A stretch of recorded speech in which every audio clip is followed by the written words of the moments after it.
detention and the basis for detention.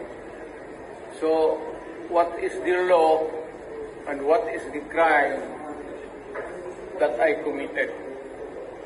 To me now, the legal basis for my being here, as apparently I was brought here not of my own body. Governor President sa mga banyaga. It's no shame. Nakakaya yung ginawa nila, oh. Nakakaya, pinahiya nila. Ang ano natin. Meron kayo lang yan. Dahil takot sila ay 2028 is approaching. Takot sila, bawalik ang mga Duterte. At lahat yan sila, walisin yan. Mga lukaran. Well, this is great news for Filipino people. As a Filipino, we've been waiting for this one. We've been fighting for the victims of extrajudicial killings, that they get the justice that they deserve. And now we are very close to this one. This is very, very close, and we are so happy. And I'm here to show my appreciation to ICC by doing its job to end impunity. Maraming mga Katoliko ang nagdiwang at nagdasal pagkatapos maaresto ni dating Pangulong Rodrigo Duterte nitong Martes, March 11. Makakasama natin si Sister Evelyn Jose dito sa EDSA Shrine. Nagkaroon ng misa dito at si Sister Evelyn ang isa sa mga dumalo. Sister, ano pong naramdaman po ninyo noon pong naaresto si dating Pangulong Duterte? Una sa lahat, nagpapasalamat talaga ako sa Panginoon. Kasi talagang 8 years na, marami talagang naghahangad ng katarungan. Kasi talaga ako nasubaybayan ko yung mga pamilya ng mga biktima ng EJK. sa 8 taon na pakikipaglaban nila para sa katarungan. Kaya ako nandito ngayon dahil gusto ko ring makiisa sa mga nangangarap at naghahangad ng katarungan para dito sa mga naging biktima ng EJK, ng war on drugs. Noon talaga, every night may mga gabi na lumalabas kami para makiramay sa mga pamilya ng mga pinatay. Sa night watch yan, kasama ko sila Father Angel, Father Robert, na talagang makita mo, makinig ka sa mga salaysay nila kung paano pinatay yung mga mahal nila sa buhay. Maramdaman mo talaga na walang hustisya, walang 8 taon na naghihintay itong mga ito para magkaroon ng hustisya. Ngayon nga, tuwing maiisip ko, no, kahit na ilang beses ko nang narinig yung istorya nila, naiiyak pa rin ako kasi nasira yung buhay nila eh. Nasira yung kinabukasan ng mga anak, ng mga ama na pinatay, ng mga ina na pinatay, o mag-asawa na pinatay. Kung marinig mo yung istorya nila, talagang talagang sasabog yung puso mo sa awa at saka siguro sa galit na rin na gusto mong makatulong, gusto mong magkaroon sila ng hustisya. Pero talagang hanggang dun lang tayo, no, manalangin. At kung may mga pagkakataon na makiisa sa mga ganito, sa mga iba rin na naghahangad ng katarungan para sa kanila. Sister, may mga magsasabi na yung simbahan, bakit ba nakikialam pa sa ganito? Kayong mga madre, hindi po ba dapat, sasabihin nila, dapat ay nagdarasal na lang kayo sa kumbento? Bakit pa kayo nandito at nakikilahok sa ganitong mga movements? Alam mo, ang aming buhay, ang aming misyon ay hindi lang naman sa pagdarasal. Nagdadasal kami at nakikiisa rin sa ating mga kababayan. Kasi mission din namin nun tumulong sa mga nasa laylayan, tumulong sa mga naaapi. Kaya para sa amin, hindi sapat ang dasal. Kailangan may gawa din. Kailangan namin na tulungan itong mga taong humihiyaw ng katarungan, umiiyak para magkaroon ng katarungan. So, mission po namin yun eh. Magdadasal at may kasamang gawa. Pero sister, may magsasabi din na hindi ba tinuturo ng Panginoon ay magpatawad? Ay bakit parang inaatake nyo raw si Pangulong Duterte? Hindi po kami umaatake. Kaya sabi ni Father, it's not vengeance, no? Ito po ay para lang talaga magkaroon ng hustisya. Hindi po ito, kung magkakaroon ng hustisya, walang pagpapatawad kung walang hustisya. Ano yan eh? Ang mga pamilya na naging biktima ay naghahangad ng hustisya. Para sa akin, ha? Ang pagpapatawad, sabi rin ng Panginoon, if there is no justice, no, there is no peace. Kaya dapat magkakasabayan. Okay. Sister, huling tanong ko na lang po, ano po ang mensahe nyo sa mga kababayan natin, mga supporter at mga kritiko rin ni Pangulong Duterte? Maging vigilant po tayo, patuloy po tayong manalangin at sana'y magkaroon talaga ng tunay na hustisya at kapayapaan sa ating bansa. Maraming salamat po, Sister Evelyn. Nakasama natin si Sister Evelyn Jose.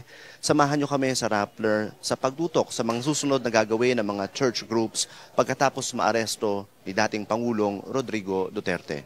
Ako po, si Paterno Wes Maquel. The question is, what happens when former President Rodrigo Duterte is finally in the International Criminal Court's custody? Camille Samonte with the report. This is the International Criminal Court's detention facility in The Hague, the Netherlands, where former President Rodrigo Duterte could be staying. No sharing among prisoners of each space, which has its own comfort room, television, and intercom. There's a gym where inmates could play sports and engage in recreational activities. There's a library, even a computer, only it does not have internet connection. The desktop's sole purpose is to store information and documents where the detainee can pore over details of his case. The facility has its own medical room as well, and visitors are welcome. Per ICC rules, prisoners are served meals 3 times a day, but there is a common kitchen in case they want to cook on their own.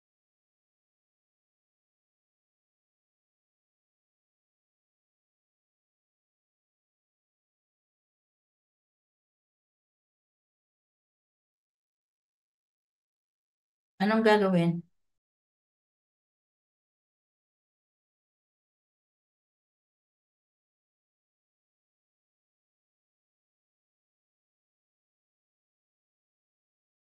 Ang gabi po sa inyong lahat. Paumanhin po na kami ay masyadong late. Ngayon pong gabi ay bibigyan po natin ng space yung ating mga reflections tungkol sa pag-aresto sa ating dating Pangulo na si Rodrigo Duterte. Marami na pong mga footages, marami na pong makikita sa mga social media, sa mga newspapers tungkol sa balitang ito. At hindi po in a way unprecedented po ito sapagkat wala pa po tayong presidente na nabigyan ng ganitong treatment, no? Na arestado siya at siya ay haharap sa ICC, sa International Court of Justice. Kailangan po siguro na maintindihan natin ito, hindi lamang sa point of view ng mga legal nito, ramifications, kundi maintindihan po natin from a cultural point of view. Kasi po, may mga loyalist din po ang Pangulong Duterte hanggang ngayon.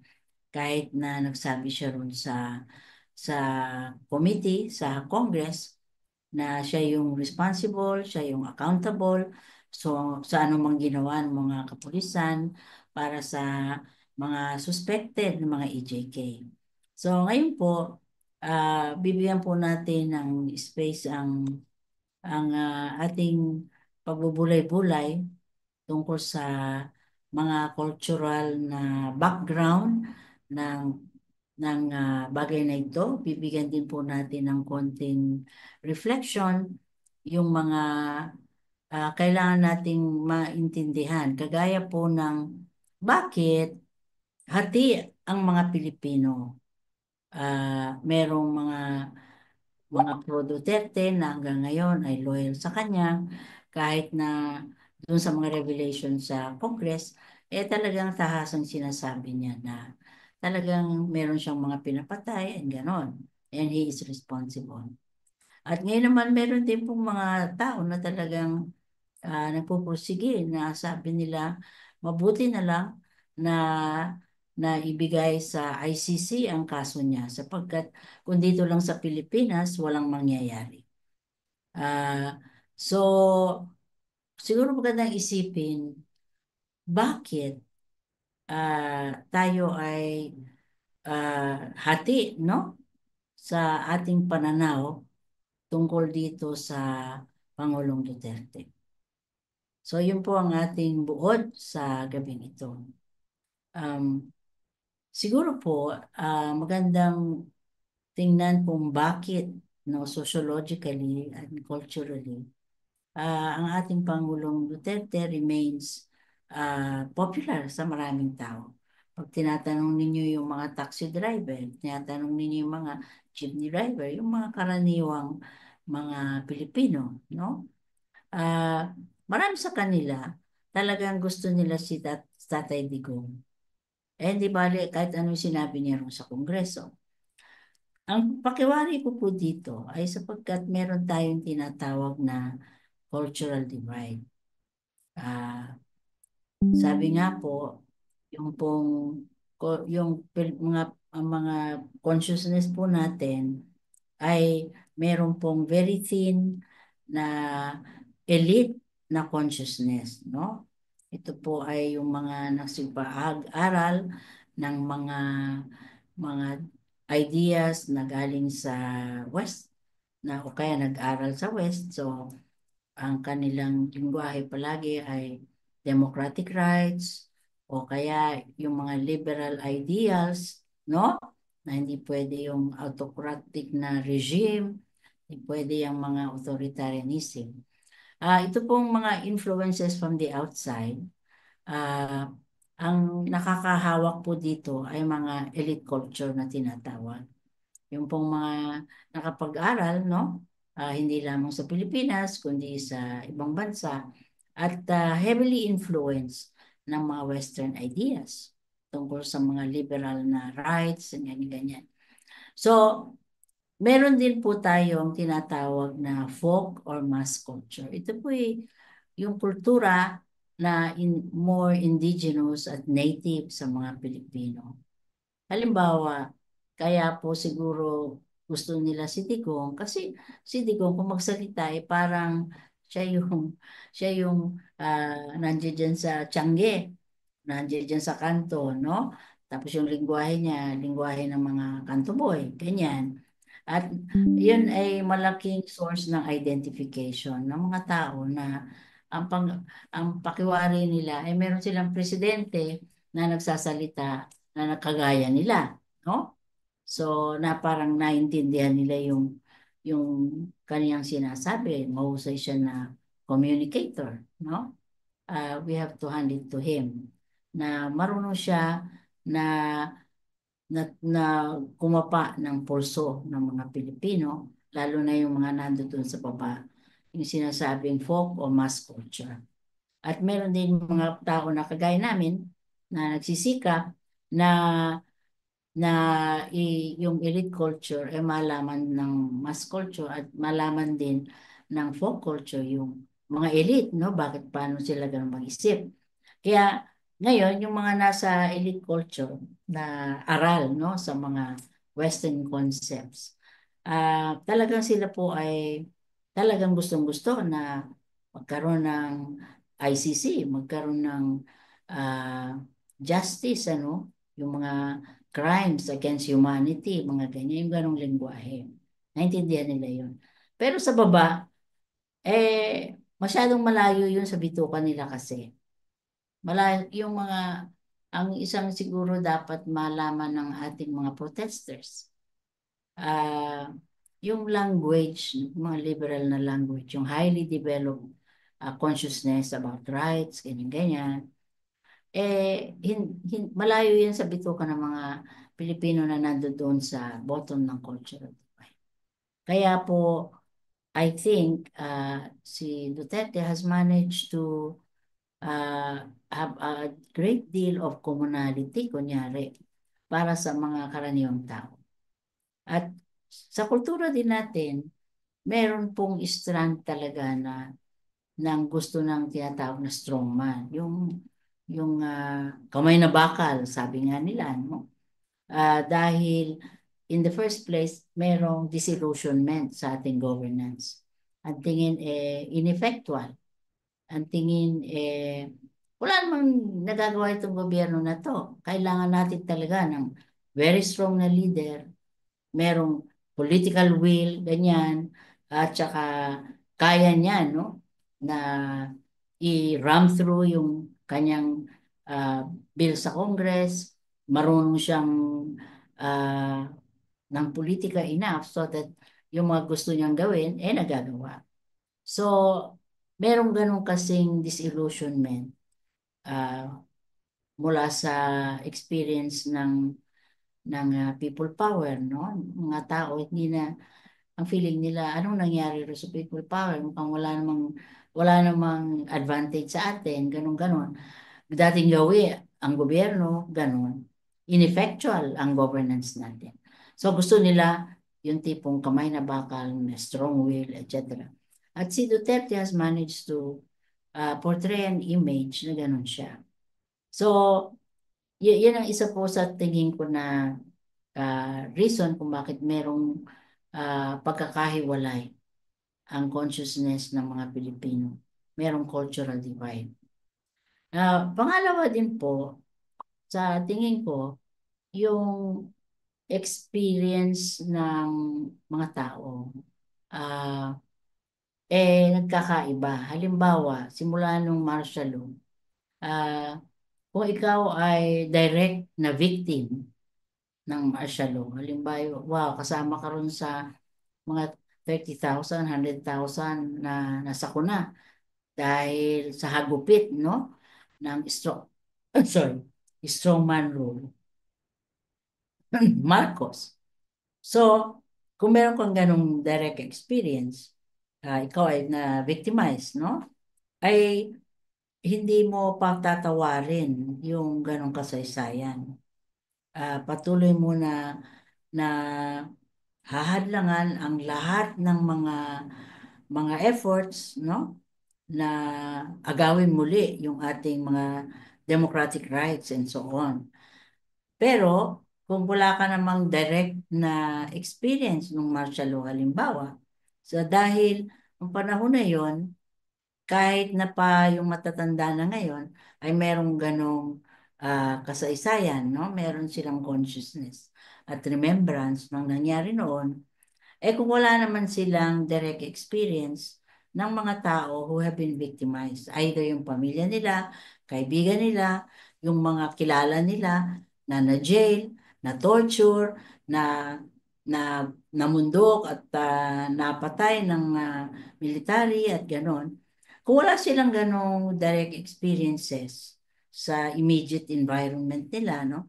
Immediate circle of relationships, di siyempre akala nila maayos yung martial law ni Marcos. Kasi nga, pagka ikaw ay walang ganong direct experience, you are liable to be prey sa propaganda. At nung panahon na yon, hawak ni Presidente Marcos yung mga pahayagan, yung mga radyo, lahat ng media. So, pagka nakikinig ka sa media, parang, ay, okay, ang daming foreign investment coming in, ay, okay, si Imelda, namamayagpag sa mundo, ang tingin sa kanya, napakaganda.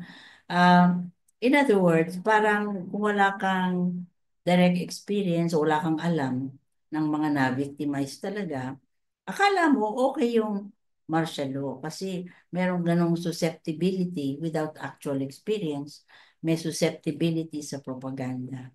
Dahil noong panahon po na yon, lahat ng media kontrolado ng Pangulong Marcos.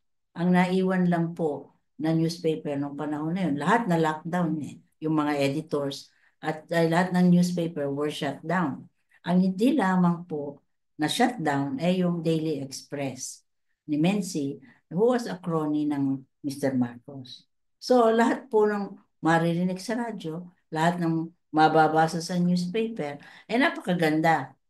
No? Meron na raw disiplina ang kailangan. Yun ang mga slogan ng panahon na yun.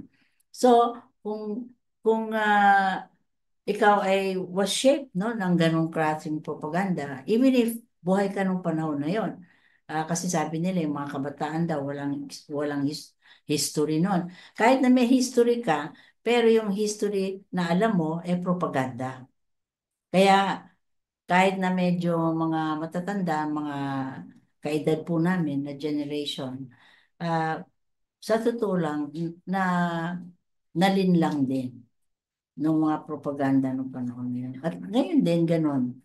Maaaring dahil wala kang experience ng isang kaibigan na EJK, halimbawa, talagang maniniwala ka ron sa notion na anyway, yun namang mga streets, no? Ngayon, natatakot daw noon yung mga sa mga drug addict. Ngayon daw, malinis na yung mga kalye, wala na itong mga drug addict, ganon-ganon. In other words, yun ang experience ng mga tao in some places, lalo na sa lalawigan ng Pilipinas. At meron namang mga tao naman na talagang direct na victim ng EJK. Halimbawa, meron pong yung sa isang nanay na ang kanyang asawa ay pinasok sila yung bahay nila. Pagkatapos, may pumutok na lang, and then yung pala, patay na yung, bangkay na yung asawa niya. Tapos sinasabi, nabaril siya kasi nanlaban. Pero, sabi nung nanay, hindi pwedeng nanlaban siya dahil yung revolver, no, yung baril na nilagay sa kanyang kamay, kaliwete siya In other words, nasa right hand. Kaliwete daw yung kanyang asawa. So, paano magiging nanlaban siya? Ang kanyang baril nasa kanang kamay. So, obviously, it was planted, no? So, may mga ganong istorya. Marami pong istoryang ganyan na first-hand direct experience. So, syempre, pag naririnig mo yon o kaya meron kang direct interview dito sa mga taong ito, ay talaga magagalit ka. No? Sasabihin mga 6,000. Hindi, 30,000 daw. No? In a few years ang namatay. So, hindi pwede na pabayaan lang na walang hustisya itong mga direct victims ng EJK. At sa totoo lang, hindi rin tama na maniniwala tayo dun sa tinatawag na collateral damage, no? Alam po ninyo, sa paningin ng Panginoon, one person, no? Kahit na drug addict, is precious in the sight of God.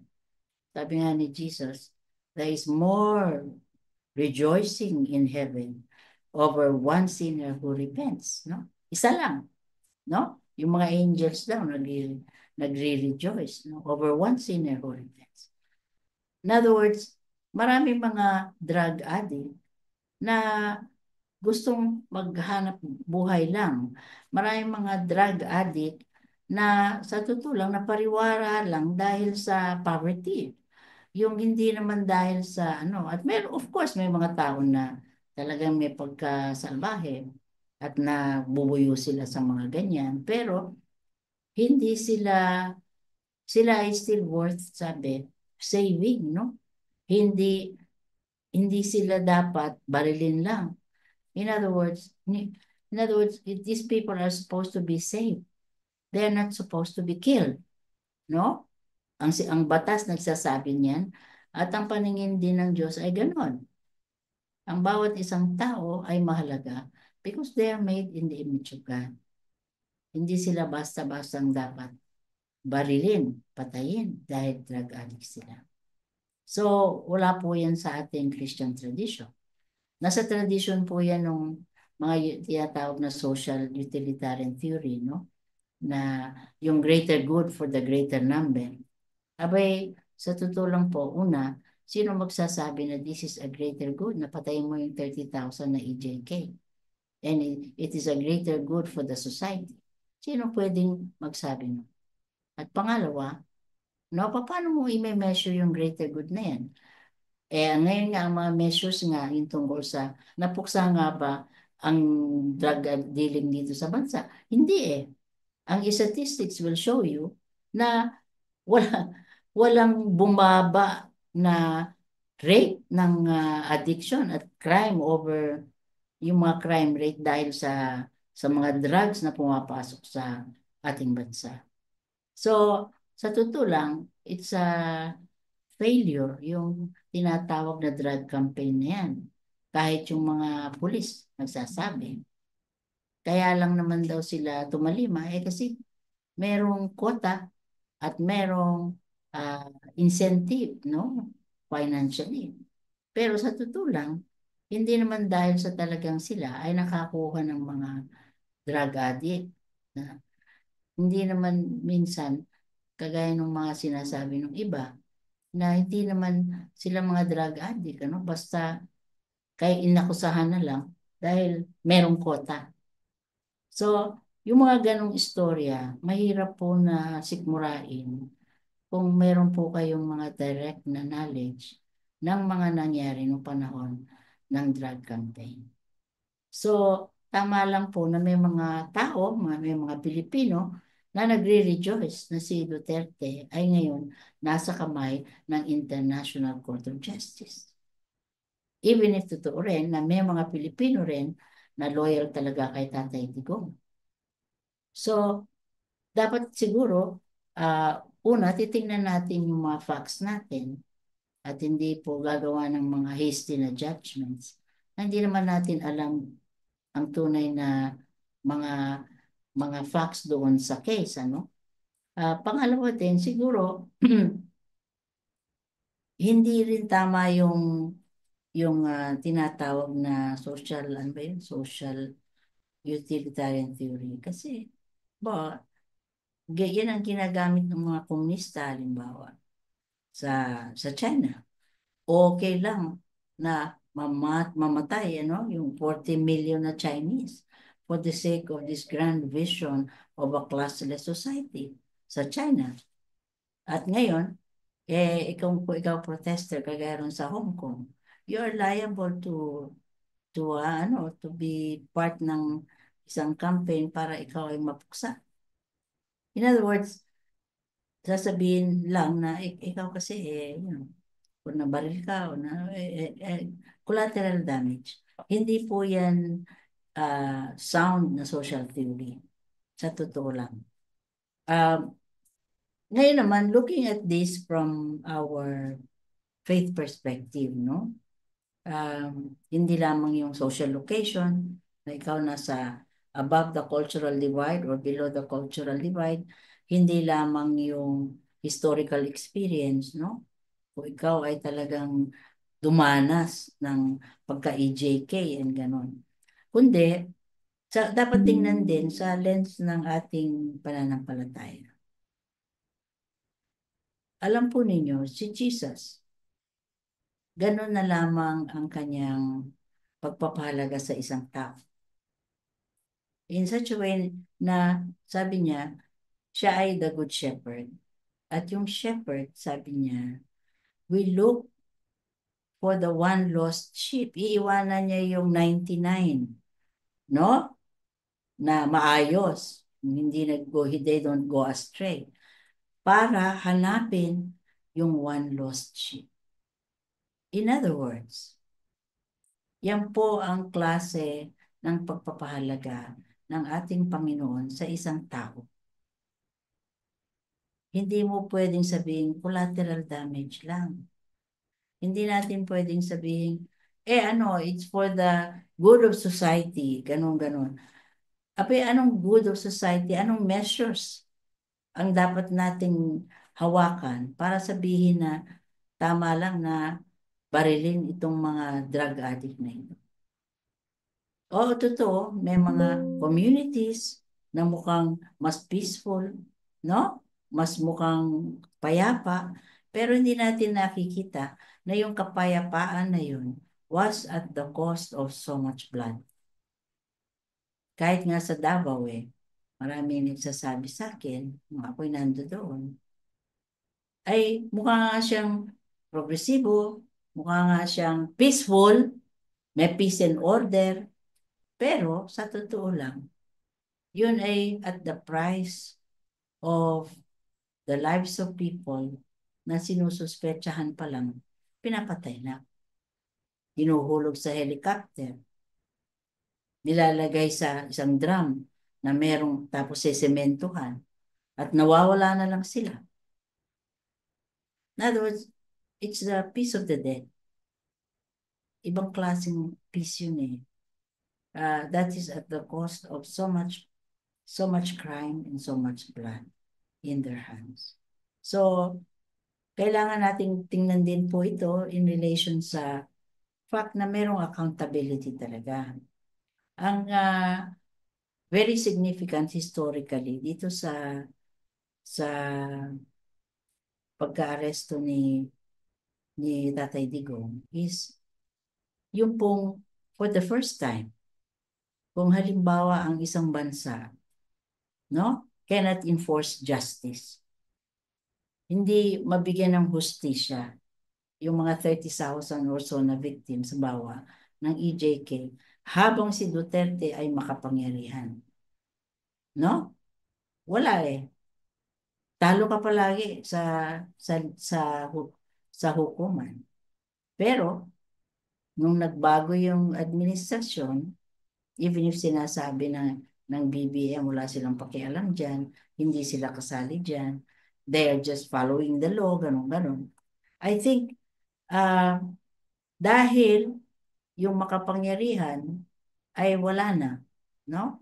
Yung si Digong ay wala na. So wala na siyang masyadong kapangyarihan. So for the first time, kahit na hindi siya ma-prosecute in our own native land, mapoprosecute siya internationally. Yun po ang mahalagang history natin dito. For the first time, meron tayong presidente na merong accountability, finally, na kailangang humarap sa mga charges sa kanya. Dahil hindi kaya ng ating gobyerno, no? Na talagang siya ay panagutin sa lahat ng mga ginawa niya. Dahil for political reasons, etong si BBM, kunyari, ayaw din niya, ganon-ganon, hindi raw niya sinusuport yung International Criminal Court, Interpol daw ito, ganon-ganon. Sa totoo lang, dahil si Digong ay wala ng kapangyarihan, it is possible to prosecute him kahit na yung local justice system natin ay ayaw siyang i-prosecute for political reasons, ha? Dahil ayaw siyang i-prosecute, ngayon, meron tayong international court that can actually arrest him and prosecute him. Ito po ang significance nito sa ating kasaysayan, na dapat yung mga politiko na abusado, no? This is assigned to them. Kahit malakas sila at makapangyarihan sa bansang ito, at maaari silang gumala-gala at malaya sila dahil takot, no? Ang gobyerno na sila ay usigin. Merong international order na nagsasabi, usigin sila. At merong kapangyarihan na harapin niya yung hustisya. In other words, ang maganda po dito, if we cannot be accountable locally, in a global age, we have to be accountable to an international rules-based order.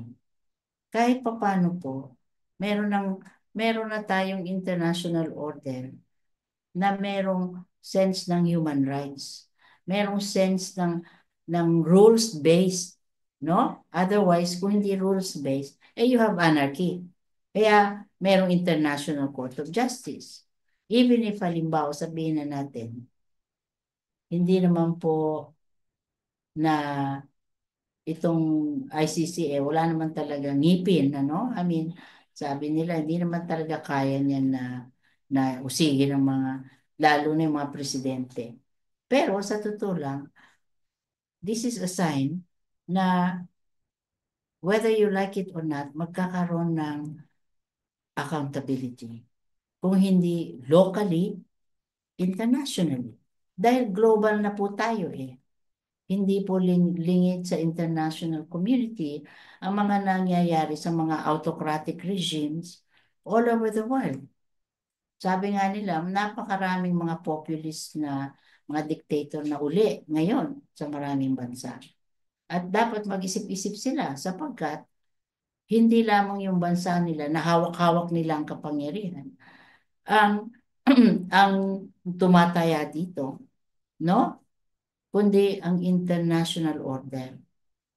At kung halimbawa ang ICC ay magkaroon ng tunay na ngipin at talagang hindi lang arrest si kundi bigyan siya ng sentensya, no? Malaki po na president ito. In other words, makikita ng mga maraming diktador sa ibang bansa at pati na rin dito. Now, ultimately, merong accountability. Kung hindi kaya ng local government to make them accountable, yung international community can make them accountable. So, ito po ang lesson out of this experience. From the lens naman po ng scripture, ang sinasabi po ng scripture, no? Lahat ng ating mga actions dito sa lupa ay significant. Hindi po meaningless yan. Halimbawa, yung mga good deeds na ginagawa natin, no? Para sa lipunan, sa mga kapwa natin, yan po ay hindi lingid sa Diyos. Yun namang mga bad deeds na ginagawa rin natin, yan po ay hindi rin lingid sa Diyos. Kaya po, sabi dun sa scripture, meron pong sinasabi sa scripture na our deeds will follow us. In other words, kahit na po sa kabilang buhay, no? Yung mga deeds natin ngayon, merong eternal at historical significance. Hindi lamang kasaysayan natin ngayon, kundi merong eternal na significance. Ang sabi po sa Revelation ay ganito. Sabi nila, pag tayo daw, sabi, ultimately, our deeds will follow us. Justice may not be possible under autocratic regimes, no? Kung masyado silang makapangyarihan. Pero, ngayon na nga, we live in a global age where crimes may no longer be glossed over. Pwede yang ma-ignore in local contexts. Pero, sa totoo lang, merong accountability that is always possible under an international rules-based order. And eternally speaking, no, from the lens ng scripture, sinasabi po na at the end of time, we shall be held accountable for whatever we do during our journey on earth. Ito po ang sabi halimbawa sa Revelation 14, no, verse 13. Sabi, write this. Ito po ay instruction kay John, no? Saint John, doon sa Revelation. Sabi, blessed are the dead who die in the Lord from now on. Blessed indeed, says the Spirit, that they may rest from their labors, for their deeds follow them. In other words, yung pong ating mga deeds, no? Mga gawain natin ngayon dito sa lupa. Ito po ay hindi mawawala sa paningin ng Diyos. In other words, the deeds that are good will follow us, and the bad deeds will also follow us. Maaaring meron tayong enough power and clout, no? To escape accountability. Pero at the end of time, our deeds will follow us. In other words, yung bad deeds will eventually catch up with us. Dahil mahaba ang memory ng Diyos Hindi kagaya ng mga Pilipino, very short ang memory, no? Ang Diyos mahaba. Whatever deeds we do on earth, dito sa lupa, no, hindi lingid sa Diyos yan. And those deeds will follow us through eternity. Imagine ninyo yun. Our deeds will follow us. If they are bad deeds, no, they will catch up with us. Kung yun naman ay good deeds, no, kahit na dito sa lupa, hindi nakikita, hindi nanonotice, pero sa langit, sabi, our good deeds will also follow us. So, ito po ay malaking promise at malaking comfort to those of us who think na parang yung mga masama, sila'y nakapangyayari. No? At mukha namang dito sa lupa, wala silang accountability. Hindi sila nalalagay sa jail or anything like that. No? Sila ang nakapangyayari, even sa justice system. So, pero sabi ng Diyos, their deeds will follow them eventually. So, tapos tayo naman na nagpapagal for the good of our people, for the good of the society. Minsan, akala natin, wala namang kwenta yata ito. Mga meaningless naman itong pinagagawa ko. Hindi po meaningless yan. Sabi, at the end of time, our deeds will follow us. And if they're good deeds, nasa remembrance ng Diyos yan. So, meron niyang eternal na significance. So, ito po ang hamon sa atin. are we prepared, no? To be accountable to each other. Kahit na pa ang justice system natin ay sira-sira. Meron ding mga international na system na maaaring maging tunay na dudulugan natin sa ating paghahanap ng justisya. So let this be a comfort to us na dito ngayon sa lupa, at least merong international rules-based order that will make mga leaders accountable kung hindi sila accountable sa sarili nilang mga bansa. And that's a good enough comfort for all of us. So ako po, si Melba Padilla Magay para sa Isip Isak, patuloy po tayo na mag-isip at makialam para sa ikabubuti ng ating bayan. At paumani po na kami ay medyo talagang late ngayon. Pero kami po ay nagsisikap pa rin na masundan yung mga latest na mga news natin.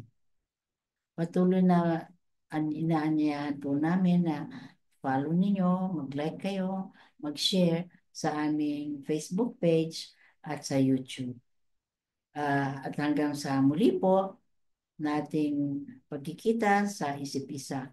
Magandang gabi po sa inyong lahat at salamat sa inyong continued na following about all these things na sinasabi natin dito sa Isip-Isa.